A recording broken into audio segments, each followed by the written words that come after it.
الرحیم الحمد للہ وکفی والسلام علی عبادہ الذین اصطفی اما بعد باب الجہاد من الایمان۔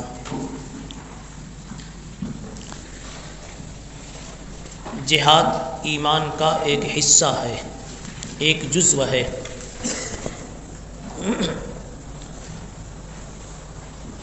مصنف علام رحمہ اللہ کا مقصد اس سے ایمان کے لیے اجزاء کو ثابت کرنا ہے۔ اس سے یہ بتانا چاہیں گے کہ ایمان کا ایک جزو جہاد بھی ہے، اور جہاد کی تفصیل اور جہاد کی تشریح، اس کی ماہیت، مشروعیت آپ کو جلد ثانی کے آغاز میں بتلا دی گئی۔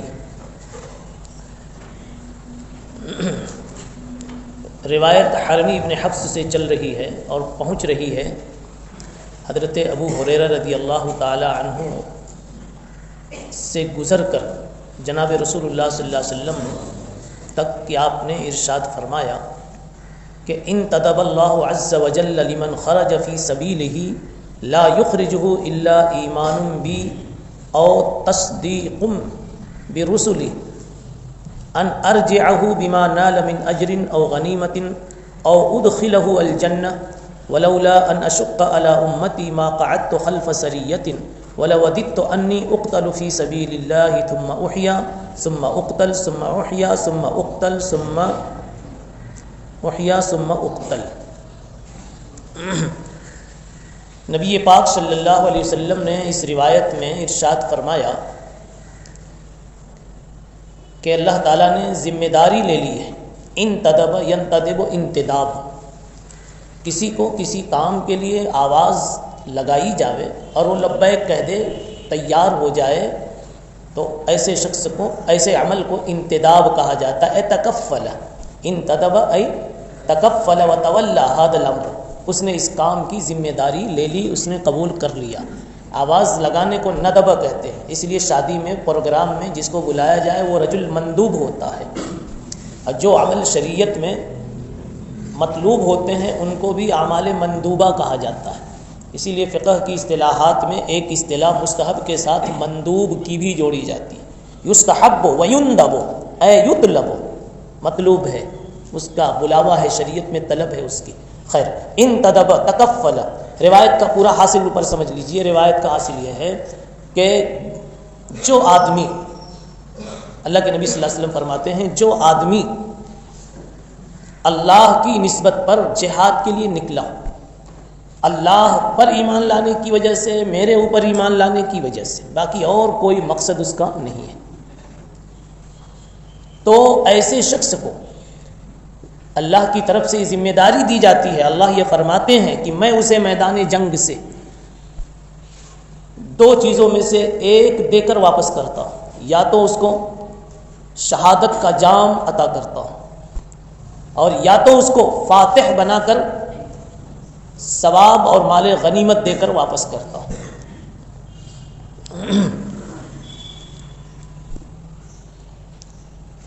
انتدب اللہ عز وجل لمن خرج فی سبیلہ لا یخرجہ الا ایمان بی او تصدیق برسولی۔ اللہ تعالیٰ کہتے ہیں جو میرے اوپر ایمان لانے کی وجہ سے، میرے رسولوں کی تصدیق کرنے کی وجہ سے، یعنی یہ امت اپنے نبی صلی اللہ علیہ وسلم کی تصدیق کرے اور پچھلے سارے رسولوں کے رسول ہونے کی تصدیق کرے، اور پھر اس بنیاد پر، اس اخلاص کے ساتھ، قومی حمیت کی وجہ سے نہیں، شان و شوکت کے مظاہرے کے جذبے سے نہیں، دنیا وصول کرنے اور مال غنیمت حاصل کرنے کے جذبے سے نہیں، اس جذبے سے، ایمانی جذبے کے ساتھ جو میدان میں اترتا ہے، تو اس کو یہ یا تو اس کو ثواب ملتا ہے یا غنیمت ملتی ہے۔ دو باتیں یہاں بتائی گئی۔ ثواب سے مراد یہ ہے کہ جامع شہادت ملتا ہے، اور مال غنیمت بھی، یا تو پھر اس کو مال غنیمت ملتا ہے، مال غنیمت ملے یعنی فاتح بن کر میدان سے بچ کر زندہ آ جاوے تب بھی اس کا ثواب ملتا ہے، اور شہید ہو کر کے جامع شہادت نوش کر کے آخرت کو پہنچ گیا تب بھی ثواب ملتا ہے۔ لیکن اس جامع شہادت والی شکل کو اجر سے تعبیر کیا، اس لیے کہ اجر کا تعلق آخرت سے ہے، اور اس شہید کو جو ملا وہ صرف آخرت میں ملا، اس لیے اس کے لیے اجر کی تعبیر فرما دی۔ اور مال غنیمت لے کر جو آیا ہے فاتح بن کر کے، اس کو بھی اگرچہ جہاد کا غزوے میں شرکت کا ثواب ملا، لیکن ساتھ میں غنیمت بھی ملی، دنیا میں مزید جینا بھی ملا، اس کو دنیا کا پھر نام بھی ملا، دنیا کی کچھ عزتیں بھی ملی، راحتیں بھی ملی، منفعتیں بھی ملی۔ تو بہرحال اس کا ثواب تو اس شہید کے بعد ہی ہے، اس کا ثانوی درجہ، وہ اکمل درجہ ہے، یہ اگر کامل ہے تو وہ اکمل ہے، اور کبھی شے کا اطلاق فرد اکمل کے اعتبار سے ہوتا ہے، اس لیے اجر کا وہاں اطلاق کیا گیا، ورنہ تو صورت ثانیہ میں یعنی فاتح بن کر آنے میں بھی اجر پائے گا۔ پھر ایک بڑی پیاری بات رسول اللہ صلی اللہ علیہ وسلم نے فرمائی، لولا ان اشق علی امتی ما قعدت خلف سریۃ۔ آپ فرماتے ہیں کہ اگر مجھے اپنی امت پر مشقت کا اندیشہ نہ ہوتا تو میں کسی بھی مہم اور غزوے اور سریے میں پیچھے نہیں رہتا، میں سب میں شریک ہوتا، مگر میں نے بہت سے سرایا میں سمجھا، میں نے بہت سے مواقع پہ شرکت نہیں کی، اس لیے کہ میری امت پر یہ چیز بھاری پڑ جاتی۔ کیسے بھاری پڑ جاتی؟ اس معنی کر کے کہ میں جب سب میں شریک ہو جاتا تو امت پر واجب ہو جاتی، امت کے ہر فرد پر یہ چیز واجب ہو جاتی، شرکت واجب ہو جاتی۔ نمبر 2، یا تو امت کے ہر فرد پر نہیں تو کم سے کم ذمہ دار پر یہ ہر غزوے کی ہر سریے کی شرکت واجب ہو جاتی، اور ہر حال کی، چاہے جانے کی پوزیشن میں ہو، ضرورت ہو نہ ہو، ہر حال کی شرکت واجب ہو جاتی۔ اس لیے امت کو بچانے کے لیے باوجود تمنا کہ میں نے ہر غزوے میں شرکت نہیں کی، ما قعدت خلف سریہ ولوددت انی اقتل، یہ آپ نے اپنا جذبہ بتایا اور فرمایا میری تو تمنا یہ ہے، میری تو تمنا یہ ہے کیا کہ کاش میرا ایسا مقدر ہوتا اور میں ایسا کرتا کہ اللہ کے راستے میں لڑتا ہوتا، اللہ کے راستے میں جہاد کرتا، لڑتا کفار سے، دین مٹانے والوں سے، اللہ کا نام مٹانے والوں سے، اسلام کا نام مٹانے والوں سے، قرآن کو دبانے والوں سے میں لڑتا اور اللہ کا نام بلند کرنے اور روشن کرنے کی فکر کرتا، اور پھر اس میں میں شہید ہو جاتا، قتل کر دیا جاتا، پھر دوبارہ زندگی ملتی، پھر میں لڑتا، پھر شہید ہو جاتا، پھر سے دوبارہ زندگی ملتی، پھر لڑتا، یوں ہوتا رہتا۔ اس میں جو مزہ ہوتا وہ ایک عجیب ہی مزہ ملتا۔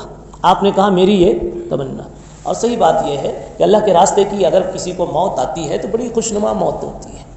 وقت نزا آئی تجلی روئے جانا کی نظر، موت کے وقت میں میرے محبوب کا جلوہ نظر آ گیا، میں دیکھنے میں اتنا مست ہو گیا کہ خنجروں کے چلنے کی تکلیف کا احساس بھی نہیں ہوا۔ وقت نزا آئی تجلی روئے جانا کی نظر، موت سمجھے تھے جسے وہ شربت دیدار تھا۔ افطار میں شربت مل جائے تو مولوی کتنا مزہ آتا ہے۔ یہ ہے حق تعالی شانہ کے ساتھ سچے تعلق کی بنیاد پر جب روح نکلتی ہے تو اس عاشق کو کیسا مزہ آتا ہے۔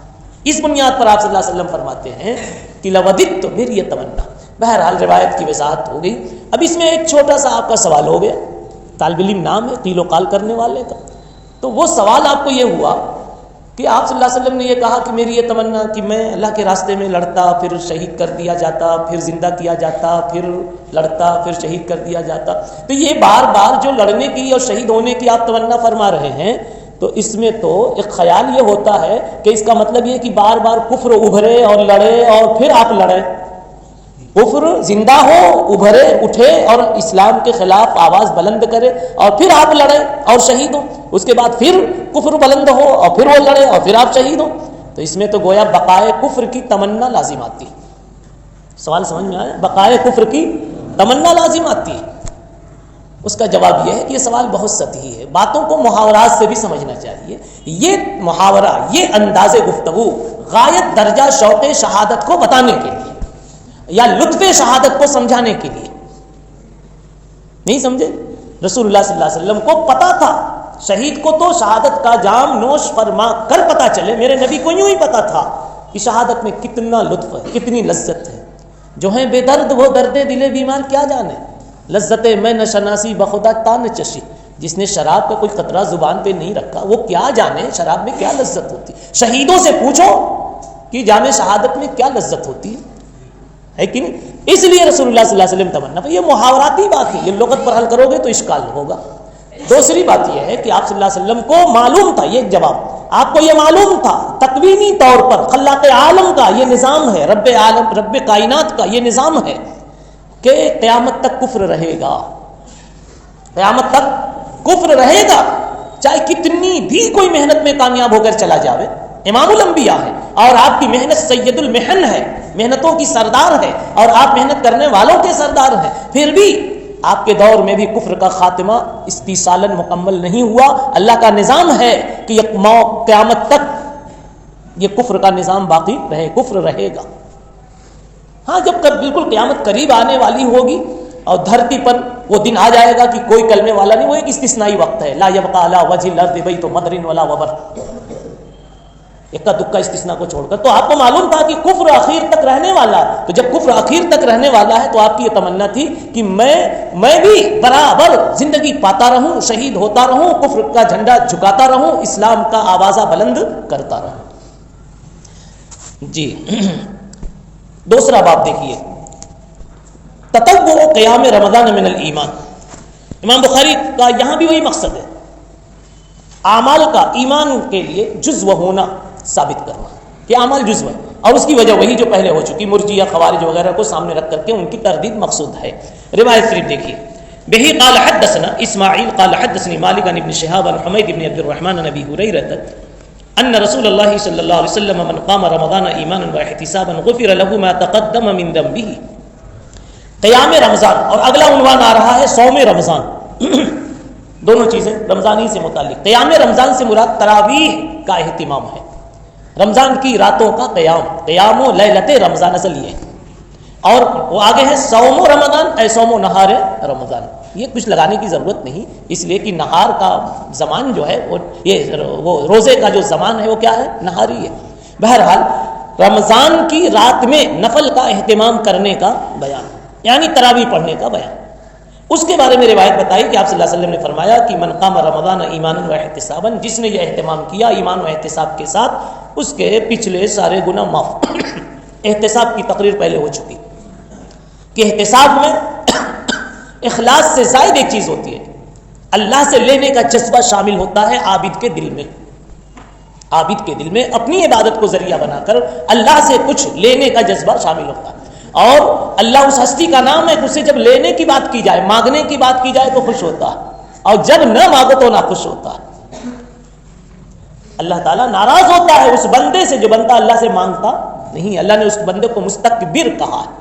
مستکبر کہتے ہیں جیب خالی ہے اور ضرورت سامنے پڑی ہوئی ہے، اور جانتے ہو خزانہ رب العالمین کے پاس موجود ہے، سارے قضیے و قضیے کے اجزاء موجود ہیں، پھر بھی تمہارے ہاتھ نہیں اٹھتا۔ اتنا نہیں کہتے کہ اللہ میری بیماری کی دوا بھیج دے یا اللہ میرا مسئلہ حل کر دے۔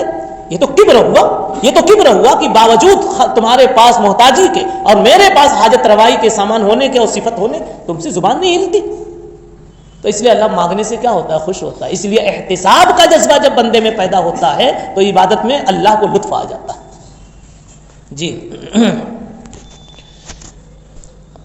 تیسرا باب جو ہے اسی سلسلے میں رمضان کے روزوں کا بیان۔ اب آپ کہیں گے رمضان کی تراویح کو پہلے بیان کر دیا، روزے کو بعد میں بیان فرما رہے ہیں، حالانکہ اہم تو کون ہے، روزہ۔ اس کا جواب یہ ہے کہ کبھی ترتیب وقوعی ہوتی ہے، ترتیب ذکری ترتیب وقوعی کے تابع ہوتی ہے۔ اب غور کرو، جب رمضان کا مہینہ اور چاند نظر آ جائے تو پہلے کون سی چیز واقع ہوگی، تراویح پہلے ہوگی، روزہ صبح میں ہوگا۔ تو گویا حضرت نے وقوع کا اعتبار کیا، جیسے غزوے کے بیان میں بتایا، نہیں سمجھا جی؟ تو کبھی کبھی ایسی ترتیبیں وقوعی ہیں، یہ ترتیب رتبی نہیں ہے۔ آپ نے جو سوال کیا غور کیا رتب کے اعتبار سے، منزلت اور درجے کے اعتبار سے، اور حضرت کے پیش نظر وقوع کی ترتیب ہے جی۔ اور دوسری بات یہ ہے کہ صاحب ظہر پڑھنے جب جاتے ہو تو پہلے کیا کرتے ہو، سنت پڑھتے ہو، بعد ادالی کا فرض پڑھتے ہو۔ پتہ چلا فرض کا مدخل سنت ہے، فرض کا مدخل یعنی فرض تک پہنچنے کا، داخل ہونے کا راستہ سنت ہے۔ اور اس کی وجہ یہ ہے کہ اصل میں فرض اہم ہے، غیر اہم سے مدد لے کر کے پریکٹس کر لی جائے، پھر اہم تک پہنچا جائے، تاکہ اہم کی ادائیگی میں کوئی داغ و دھبا نہ ہو۔ اور کوئی بھی اہم کام جب کرنا ہوتا ہے تو اس کے لیے پیشگی کوئی تیاری کی جاتی ہے۔ تو صبح کے روزے کی پیشگی تیاری ہے کہ رات میں نفلیں پڑھ کر کے 20 رکعت تراویح پڑھ کر کے ایک ذہن بنایا گیا کہ اب اللہ سے لو لگانا ہے اور اللہ کے لیے وہ سب کرنا ہے جو اللہ کہے گا۔ اس لیے صبح سے بھوکے رہنے کے لیے انسان تراویح کی برکت سے تیار ہوتا، اس کی روح تیار ہوتی۔ بہی قال حدثنا ابن سلام قال اخبرنا محمد بن فضيل قال حدثنا يحيى بن سعيد عن ابي سلمة عن ابي هريرة قال قال رسول الله صلى الله عليه وسلم من صام ایمانا واحتسابا غفر له ما تقدم من ذنبه. پہلے یہ بات ہو چکی ہے کہ ان اعمال کی وجہ سے جو مغفرت ہوتی ہے صغائر کی ہوتی ہے، کبائر کی نہیں ہوتی، اس لیے کہ کبائر کی معافی مربوط بالتوبہ ہے. کبائر کی معافی مربوط بالتوبہ ہے، اور صغائر البتہ فضائل سے، محاسن سے، کمالات سے، نیکیوں سے، حسنات سے معاف ہو جایا کرتی. جی البتہ یہ جاننا ضروری ہے کہ کبیرہ کیا ہے اور صغیرہ کیا ہے، جو اپنی جگہ آپ جان چکے ہیں اور جان سکتے ہیں.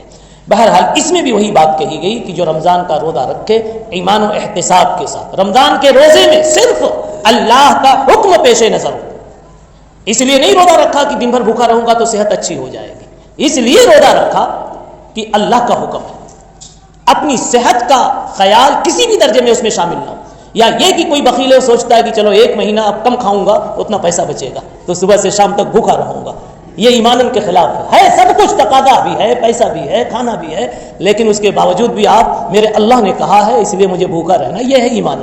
ورنہ کسی دواعن کا خیال غالب ہو جائے وغیرہ وغیرہ تو پھر آپ کا ایمان میں نقص آ جائے گا. اور احتساباً کی وہی تفسیر ہے جو ابھی گزری. سبحان اللہ و بحمدہ، سبحان اللہ.